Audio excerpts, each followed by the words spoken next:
Magandang gabi sa atin lahat. Saan mang panig ng buong mundo, nakikinig ngayon gabi at nanonood. Atin lang dagdagan ang pagkomento sa ang maling paniniwala ng mga Saduceo na ang sabi kanina umaga sa gospel ay ang Saduceo ay naninindigan na hindi muling bubuhayin ang mga patay. Isa ito sa ating mga sagot. Pagbasa mula sa kay Juan, ako ang muling pagkabuhay at ang buhay. Ang sumasampalataya sa akin, kahit mamatay, ay mabubuhay, at ang sino mang nabubuhay at sumasampalataya sa akin ay hindi mamatay kailanman. Pagnilayan natin ito. Ang salita ni Jesus sa Juan ay nag-aalok ng malalim na katiyakan at pag-asa sa mga Kristiyano.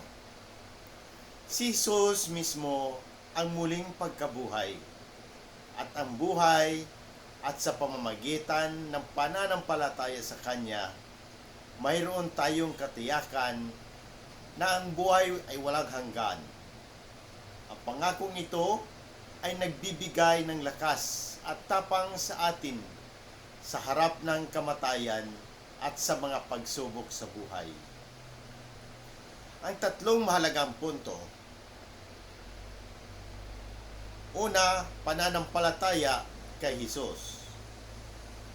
Ang susi sa buhay na walang hanggan ay ang pananampalataya kay Jesus. Ito ay hindi simpleng paniniwala, kundi isang buhay na relasyon at pagtitiwala sa Kanya bilang ating tagapagligtas at Panginoon.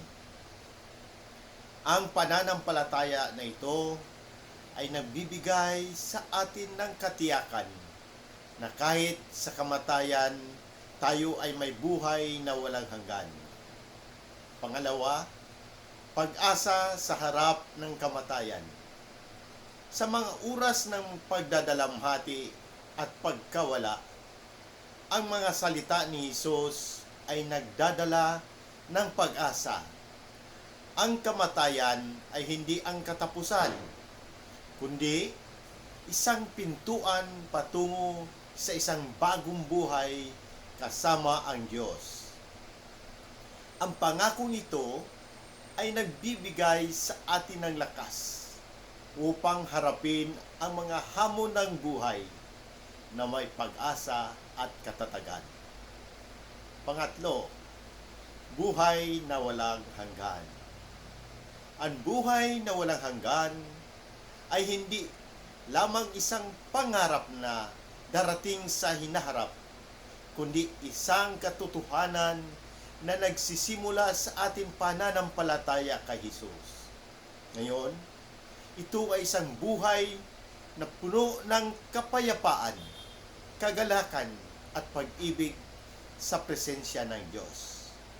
Ang buhay na ito ay nagsisimula dito at ngayon habang tayo ay namumuhay ayon sa Kanyang kalooban. Paglapat ng araw na buhay. Bilang mga Kristiyano, tayo ay tinatawagan na isabuhay ang ating pananampalataya sa pang-araw-araw. Sa bawat hamon at pagsubok, alalahanin natin ang pangako ni Jesus na muling pagkabuhay at buhay na walang hanggan. Naway maging inspirasyon ito upang tayo'y mamuhay ng may pag-asa, pagmamahal at pananampalataya habang hinintay natin ang araw na tayo'y makapiling niya sa kaluwalhatian. Ang ating pananampalataya ay isang matibay na muog na nag-aakay sa atin patungo sa buhay na walang hanggan. at sa bawat lakbang ng ating buhay, tayo ay pinapalakas sa pangakong ito ng ating Panginoon. Sa Diyos ang papuri at pagpapala. Magandang gabi sa atin lahat.